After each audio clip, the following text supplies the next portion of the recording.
Um, Hello, this is Chris Parker with the Business Simplicity podcast. I just had a wonderful conversation with Amaury Demilie from Dstny, Dstny for service providers. And we got, I think, pretty deep into a concept around how architecture, technical architecture, drives and creates culture, particularly in larger organizations that have a buy and build strategy. So, hey, Amaury, why do you think this would be really valuable for people to listen to it? I think it would be really valuable uh, because at the end we face all the same challenge in that field, and so that here we are explaining a bit how we do it, and there was some success, and there will be some success which needs to come also. I hope that it will be interesting for everybody. The Business Simplicity Podcast, where we learn about strategies and tactics to succeed through simplicity, with your host, Chris Parker. And welcome back to the Business Simplicity Podcast. This is Chris Parker, and I'm having a conversation with Amaury Demilie from Dstny, and more specifically, Dstny for service providers. And Amaury started working back in the mid 90s in telecommunications, and has been involved in some I guess activities that have actually shaped the industry that we might get into, and has at least one patent that I know of in under his name, which is incredible stuff. I have been working with him for, I don't know, 2 to 3 years. I can't really find, and I consider him a wonderful friend. And sometimes we've been mentoring each other, challenging each other, and I'm just delighted to be able to pick his brain on something that really triggered me a couple of months back, when he made the comment that architecture uh, can create culture. And I was like, wow. So and that has just kept coming back to my mind. And I'm delighted that Amaury is able to join us and talk about that. So, Amaury, before we get into how architecture can create or form culture, which I really want to dive down that rabbit hole, can you share a little bit about yourself, and perhaps your new role as chief scientist officer at Dstny for service providers? Can you just fill in the story there a little bit on what is the chief scientist officer, and what are you working on these days? Yeah. Hello, everybody. First, perhaps, but yeah. So I was really wondering what it is when I had to bid the proposition, but now I understand, and I understand the value. So the goal is really about aligning everybody on a vision, on a technological vision, and with that, of course, the architecture is important. So to take care that we align on the architecture. So that's one of the role. And the other role is also to challenge the current roadmap with the new opportunities that brings technology, and also to take care that we don't only deliver some feature, but also enable us in order to be more efficient, to be on the state of the art of the technology. So the goal is not to have a new team which works on that, because we need to I really make it through the teams which are in place. So I hope that my goal will be to talk with every teams and everybody, in order that we can align on this and be more efficient and deliver a better product at the end. Sounds like you'll be a little bit like the technology consciousness.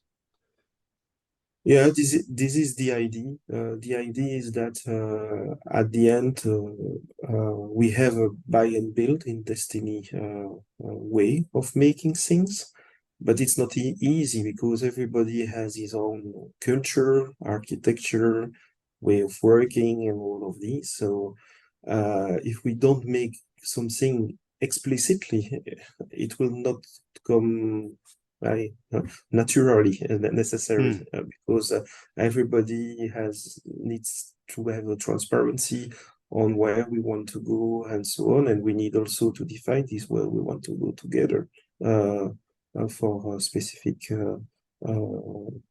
for the whole product set, not only for the product where I historically worked on, which was the Connect Me and the vision that we made together, in fact, That we made when together. when Yeah. when you were there, which was really great. I think it's a maybe even a perfect role for you, knowing your ability to see the future and create patterns and figure out how to exploit technologies pretty much before anyone even knows there's a question to be answered. You've already gotten there.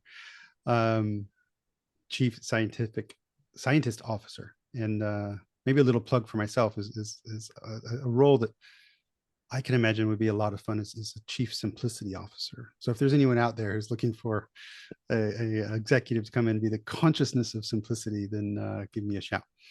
Little context, Dstny, and you can learn more about that at dstny.com,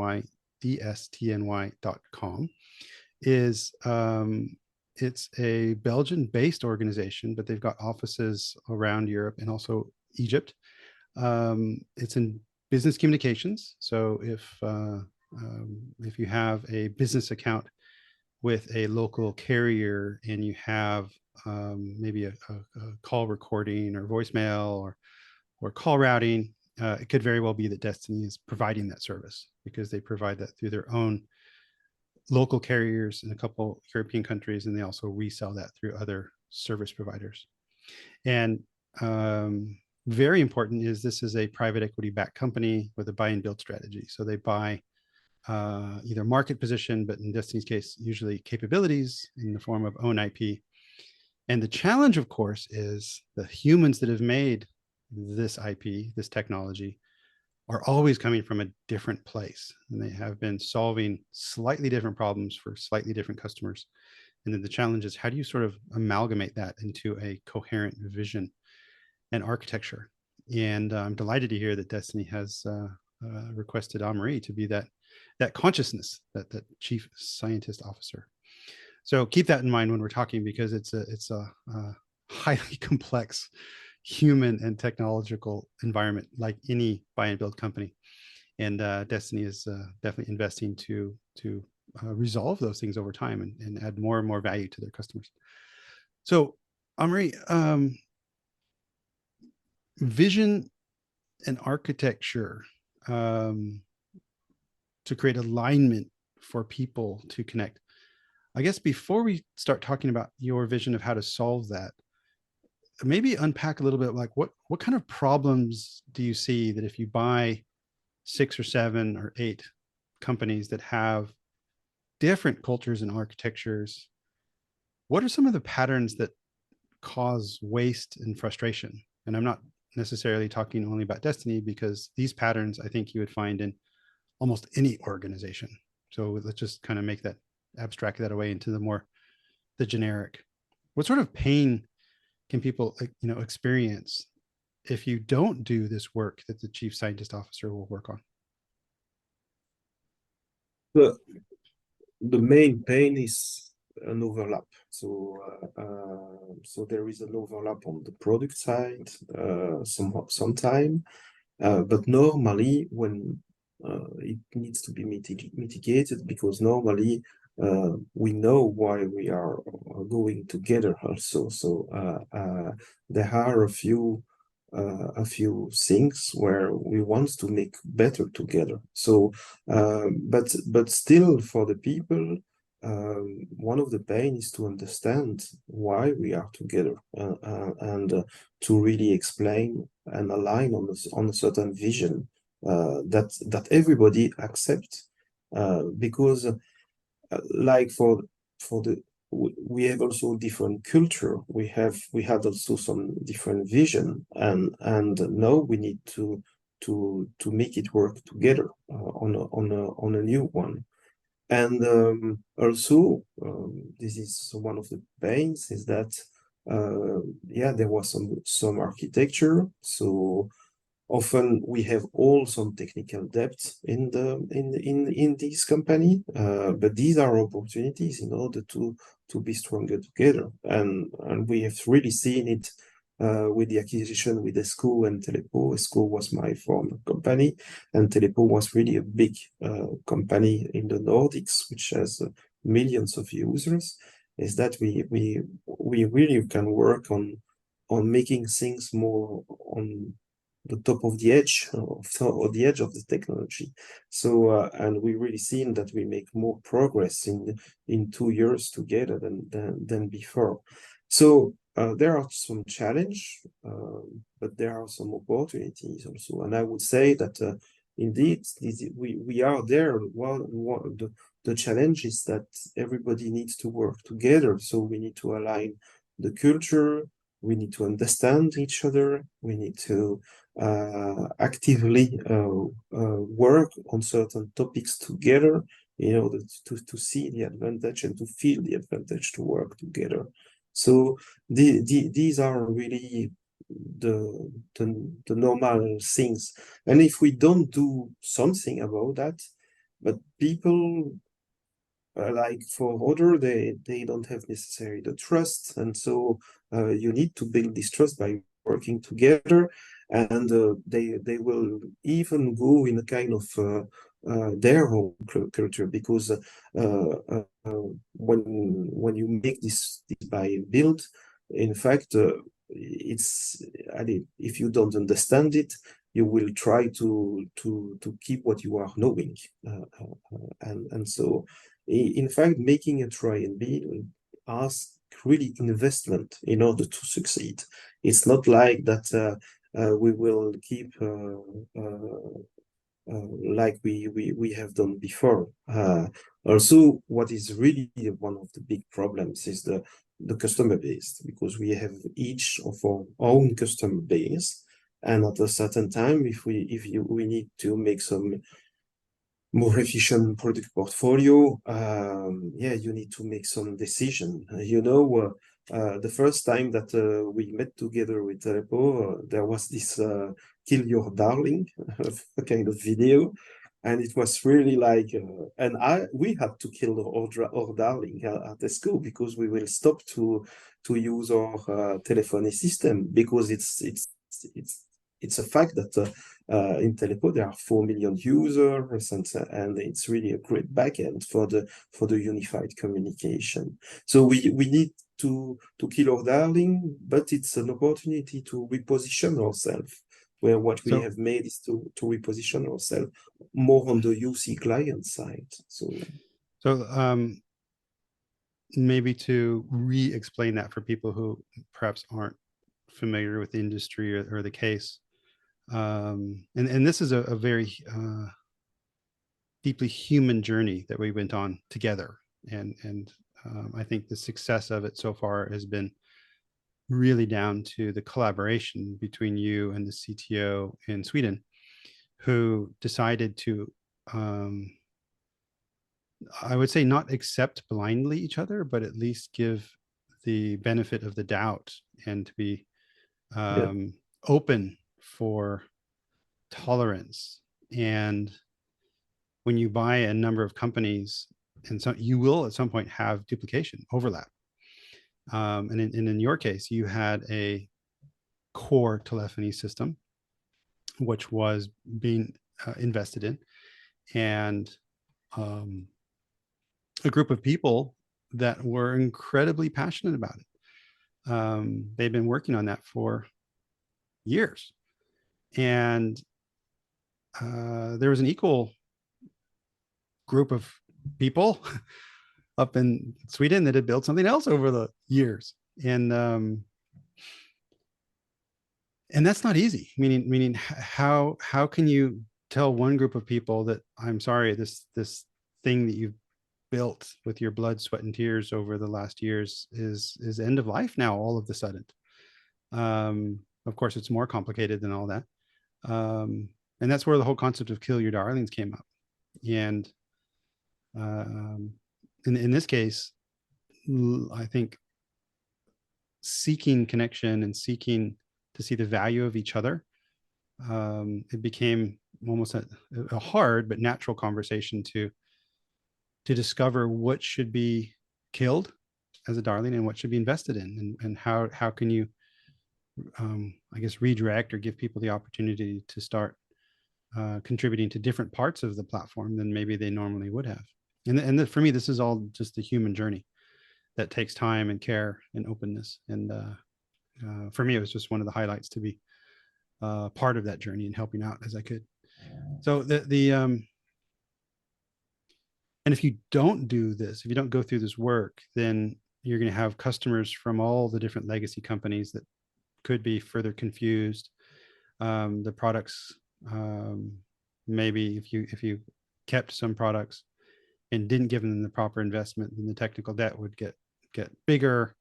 And over time, things would get worse. And so there is a sort of balance between making the hard decisions now and sometimes you kick the can and say, hey, we'll make that decision later. So architecture is culture.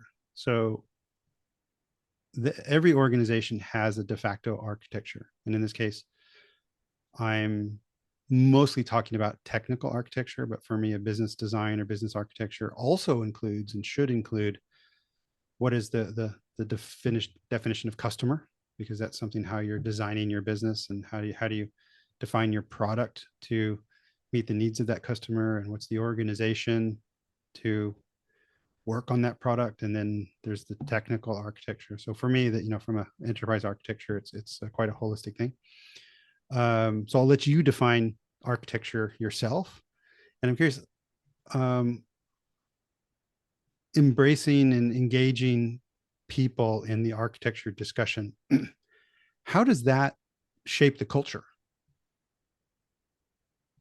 Yeah, indeed, the architecture here, we talk more about the technical architecture, but there are I see three architecture. The one that you talk about the product and what is the customer, and for example, in Dstny for service provider, the technological entity, so where I worked, we are really working for the service provider, and we define the product. And then the second one, which keeps to be more important for the technological, is a bit the team topology, the architecture of the different teams. That's also very important because it's all about the aspiration of each individuals and the teams, what they want to deliver, and so on. And it's important to understand that there is a topology of there are specific teams which are more product teams, product aligned teams which deliver directly to the customer, but they need to have support from, for example, platform teams, and which will build the backend and assure that the stability of the backend and that the backend gets new feature. So, and at the end, you have also enabler teams where which can help you in going in more efficiency, like quality assurance, like DevOps and things like that, in order to really have the good practice and helps everybody. So this is one of the more technological way of the architecture. And then you have really what we normally name the architecture, which is the technical architecture. So we try to use from to set the context and what are the boxes. But after that, each of these boxes contract, and it's important to define these contracts so that other can use it. And yeah, this de facto exists, well defined on paper or not. Now that we are going more in a bigger corporation like D4SP, it's more and more important to really document it in order, because it's like a present what you have made to the other, because you want that it's used, and it's important to document this how you want that people are using, and customer, but perhaps other teams is using your product. And so yeah, each of these, it's a de facto also culture in each enterprise. You will have really more customer focused, where culture, where you really take care of each individual customer, or you have more product kind, where or platform, where you want to deliver a platform as a CPaaS more. So yeah, there is a de facto culture, but the fact is that as we are going to this buy and build process, the best things is to take really that concrete and to try to brings the most transparency about what is the aspiration of each of these teams and which benefits. Then we can talk about overlap in good and consciousness way, and yeah, try to focus when it's possible, but it needs to be agreed by everybody at a certain point. I think that if I jump in and maybe express this in slightly different words. So imagine you had 5 companies who were all building technology for a similar but slightly different type of customer. And these people had succeeded through focus and perseverance and working as a small team, very entrepreneurial. And they had to create their technology as a standalone solution in order to win market share. Then you combine them all together from 5 different places. And what you're asking these people to do is change their mindset from individual, very entrepreneurial focus, get their own job done, to force them into a collaborative space, to have the conversation, to say, wait a second, and let's use the previous example. Wait a second, you have some really incredible, say, front-end technology that users can use, and we need to now make that work on a different back-end solution.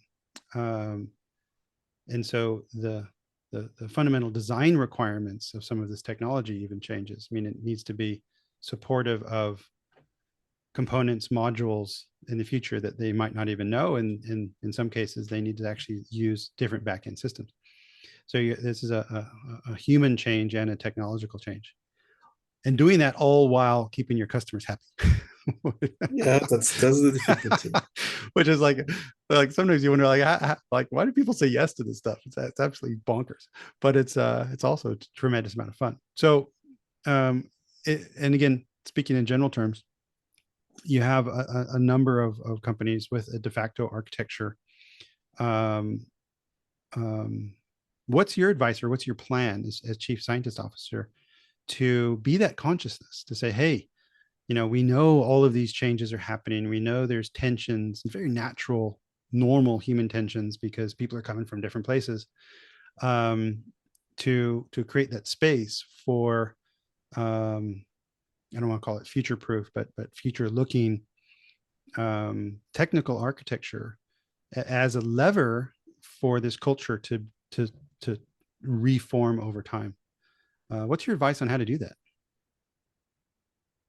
Well, I think the hypothesis that everybody wants to build something which is very good at the beginning. So they want really to succeed, and this is the base of what we want to do. We want to have a happy customer. We want to have a robust platforms and so on. So at the end, I think the first things is to really bring a kind of transparency. Transparency is, like I said, about what is the aspiration of everybody, and it's a work, in fact, because it's often in the head of each individual. And for example, architecture is often not documented, or an aspiration of the product, the vision of the product is not documented. So the first things is to bring this transparency, and also bring also honesty in that, because we all have and it was the case for ESCO. There was some technical debt, things that you wanted to improve in order to scale a lot. For example, if it's on the scaling, so you need to see what is lacking also, and often if you look at it, we don't lack everything the same, or we don't have everything also the best on each topic. So at the end, it's there. So there is an active way to actively define what we want to do in each of the team, and then also actively listen to what the other team are doing. So it's why, and there are different tools which can help on that. So for example, first Telepo and ESCO, we made a kind of workshop, which is a hackathon, in order to work together on a topic, and that makes for people something really real. And by the way, 2 of the topics we will actually do it 1 or 2 years later, which is the migration to Kubernetes, and we are exploring this virtual world way to collaborate. So, and there are perhaps other things that will come outside. So it's even a value on itself. But at the end, it's the beginning that where we actually forced to work together and in order to deliver more value. All I remember about that hackathon is just a bunch of big guys chasing me down, throwing me on the floor, taking things that I had. Yeah, that was yeah, what an experience that was. Yeah, that was really nice, really nice. Just to paint the picture for people, Amaury has the blessing, if you will, of living with his family in a pretty big, like, I guess, chateau in a lovely city in Belgium. And up there's a nice grassy area in the back, and they put up some tents, and they had, I don't know, how many people did you have there? Like 30 people for the hackathon over a couple of days. And it was what an incredible environment. People, they had built some IKEA beds down in the basement, and it was really a corporate camping. And everyone got into it. It was just such a delight. And I remember there was, I forget exactly what it was, but one of my roles was to somehow give away some instructions or something. And you said, go hide up in the field. So then, of course, I did my Chris thing, and I decided, even when they found me, I decided to run away. But of course, they were on a timer, so they started chasing me around. So it was a lot of fun, and that was just kind of the environment that was created. And then they came up with some amazing ideas that now are being brought into production, as you shared. So one thing for people that might not be technical debt as a term, every day when you create products, digital or not, you make decisions, and sometimes you make decisions that are short-term cheating decisions, maybe, or short, like, this is good enough for now, I'll fix it later. Everyone makes those decisions every day in their life. In a digital product world, those decisions, as they continue to pile up, are called technical debt. And at a certain point, you got to pay back that debt, or things get bloated and slowed down and confusing, and bugs and issues start happening for your customer, and the cost goes up. Every organization has that. So this is the one thing I just wanted to clarify with technical debt.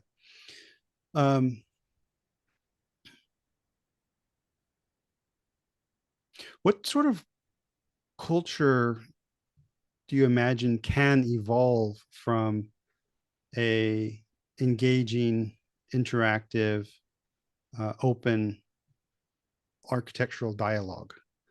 So what would you wish for from an organization that, again, let's imagine 5 different places, 5 different groups of people, slightly different architectures coming together. And if you were going to consciously design that culture as much as you can, because this is a very human thing, so it has to emerge, what would you love that culture to feel like? How would you describe what you're seeking to create through that engagement? I think most important, and that is the trust between the people, the entities. It's really important to get the point to have this trust, and and it's selective work to get this trust. And it's really important for the customer at the end, because it's really it shows up in the product at the end, that there is a trust, that there is some more resource that at the end, because we trust each other in order to use the skills of the other also. I remember, I don't know, I think it was in a D4SP leadership meeting. There was really this advice that we need to be also ready to ask to get something from the other. And I think it's quite important, because at the end we can do that. We can just ask at a certain time in order to make the things better. And there are really people over all these 5 different places which have more skills, which are more focused on certain areas than what we have. So we need to be ready to ask, and it's important in the trust that you are confronted to people which ask or something from the other, because then you can go to a conversation which is more detailed also, because you are not on the high level, and we will make this architecture, and it is the challenge to go to the pain points and to go deeply in what are the things that is not good at the end, and that we need to really make better together, or the focus, or trust and vulnerability, meaning let's fixate on technical debt. Again, every organization has it by definition. If an organization doesn't have technical debt, then they're dead, because they will have spent so much money solving everything, and no organization has ever solved anything, I hope. What a boring place that would be. But in order to share with someone the ugly stuff in the basement, you have to have this level of trust. Like, you know what, that stuff down there is a big pile of shit, and it's we're keeping it together with bubble gum and band-aids. And I think every corner of a large organization's got that, just because that's how investments have been made. But to be able to share that openly and vulnerably, and then ask and say, I think what you've got could actually help us out here a lot. But in order to have that conversation, there has to be an incredible amount of openness and trust and vulnerability. And that takes time.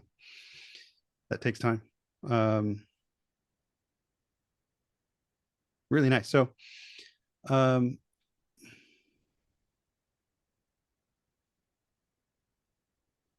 lot of people, when they talk about technical architecture, refer to diagrams and documents and things. When you're talking about technical architecture,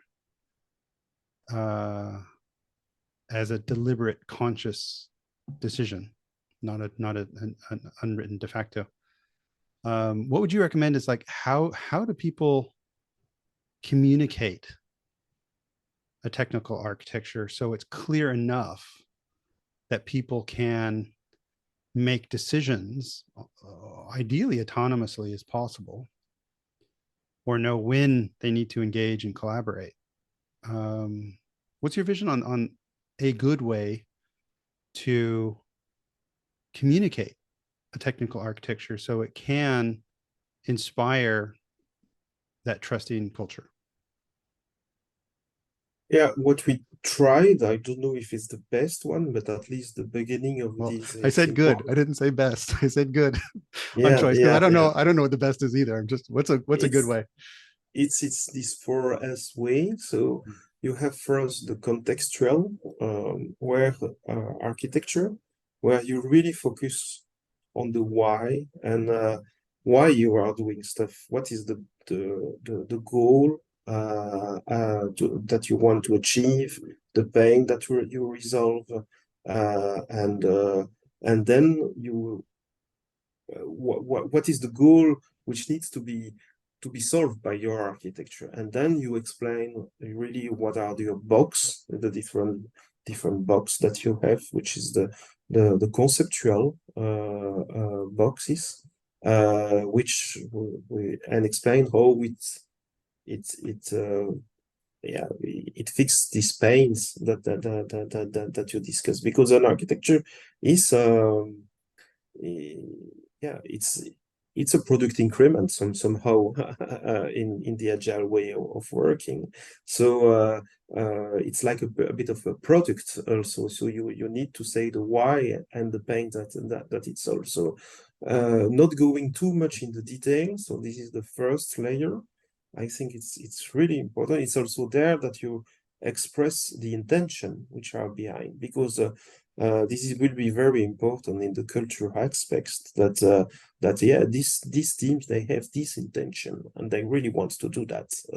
This is they want to focus, and the product which is made is in order to do that also. And after that, you are going to a more high level architecture. So where you define a bit the type of protocols between each of these blocks, and how does it talk each other. So that's really on the protocol side.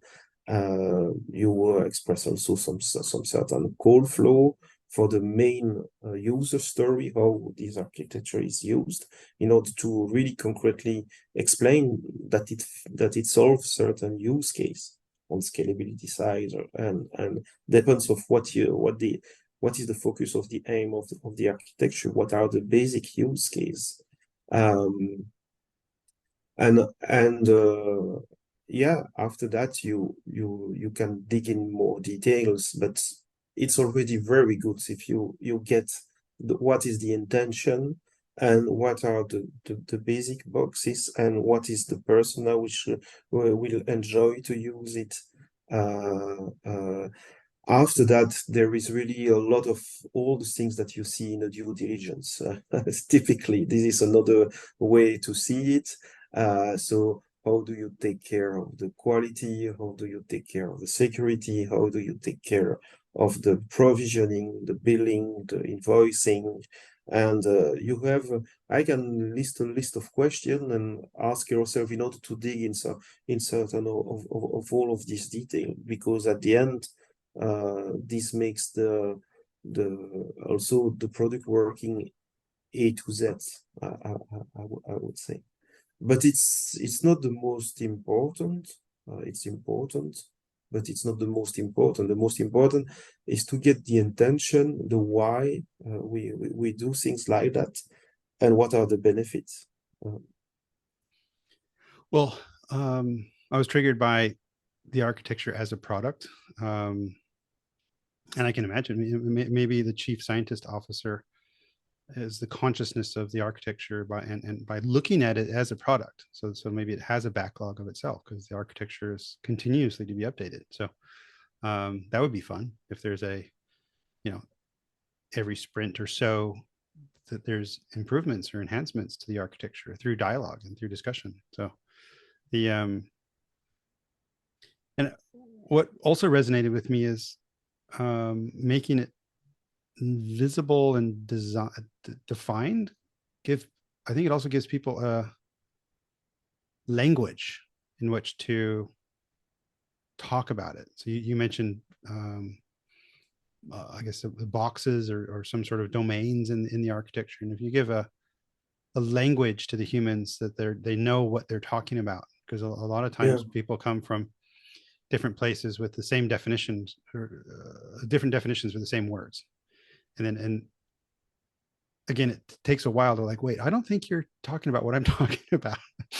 and you can I don't know if you can accelerate that, but you can facilitate that by giving them a language and onboarding people into language. And this is, you mentioned 4S. This is the different layers or different concepts. And for me, the goal is to bring people to the point of tension in a safe way as quickly as possible, because there's probably a lot that they will agree on. To say, hey, if our goal is this, and we're going to, build this product for this macro definition of a customer, and these are the different go-to-markets, and these are the different channels, and this needs to be now instead of individual solutions, this needs to be a platform structure solution, and we're going to separate the duties through the layers in this sort of way, which are all pretty standard ways of slicing the world up. Then people would go, all right, yeah, okay, this is, and this is where my service would play, and how it would interact, and this is, who would consume it, and what the contracts are. I think generally people will come together pretty closely on those abstract concepts, but the tension is really in the detail of, wait a second, I thought my service was in control of that. That was my data, and someone else in the landscape is messing up my data, and that's where it gets really real, really fast. And what I find is, if you can confront people with those real tensions quickly, and then have a way of discussing those real tensions quickly, then decisions can be made faster. That's my thought. Yeah, I totally agree. This is really why I say that it's important to be able to ask something because then you to the other, because then you go to this deep detail. If you keep the dialogue on really the unique selling points of your legacy companies, it will not happen. It will really not happen. It will not be fun, because you will continue to have overloaded in each. You need to go in that detail so that we can really master more what we want to achieve all together. And everybody wants to go to a really DevOps cloud operator platform using for almost everybody Kubernetes, and everybody dreams about that, but we can do it together, because it's a lot of effort even to get the knowledge and have the luck to have the people which have this knowledge and can teach you more quickly than you have to do it by yourself. It's really an opportunity, but we need to a lot of time. For example, Telepo was really better than us and show how to do it. But you need to say, yeah, but and we made a kind of Kubernetes in ESCO. We had to drop this to say, yeah, but it's not the industry standard. Now we see the industry standard, and we are moving to that, because if not, we will have to support this, which is not the standard, and so on. So we need to go to that level of optimization, I would say. But it's painful discussion, because you work so much on that, and you were so much the first to use Linux container, for example, in that example, and you say no, you have to migrate. So that's so. Again, Kubernetes, you'll be able to explain it better than I can, but Kubernetes is a platform technology that allows to basically virtualize everything that used to be servers, and you can spin them up with code. It's all code defined. Now, I want to underline something that Amaury just said very passively. Before Kubernetes existed, they had already built something that featured, or that functioned as Kubernetes. And so this is I think the magic of Amaury, and the fact that they have, I think, selected a perfect person for their chief scientist officer to have that kind of vision and awareness. But it then becomes technical debt at a certain point to make this whole conversation circle that, okay, you do something, you build it rather than buy it. And in that case, it didn't exist, so you couldn't buy it or use it. So you built it. It got you where you needed to go, and then the industry overtakes you, and now you're like, oh darn, now we have technical debt with something that used to be really, really cool. And again, the whole process of kill your darlings, and where's the architecture going, how are you going to discuss it, boom. And this is the never-ending cycle, the joyful cycle of creating digital products. So yeah, and it's really improvement at the end, because we should be happy that we can remove a complete set of that we don't have to maintain that anymore. But if we had, that's true, it helps us a lot and make it our scalability different in the market for a full feature set, unified communication. So it was really great. And the underlying layers, which are containers, is still the same. But yeah, it's really a complete product for cloud management right now with Kubernetes, which is very good. Great. Amaury, thank you so much. If people want to learn more about the products they're building, you can look them up at Dstny, DSTNY.com. And they make products for service providers. That's the organization that Amaury works with. And in a number of European countries, they also sell directly to small, mid-sized businesses. So you can buy the technology directly.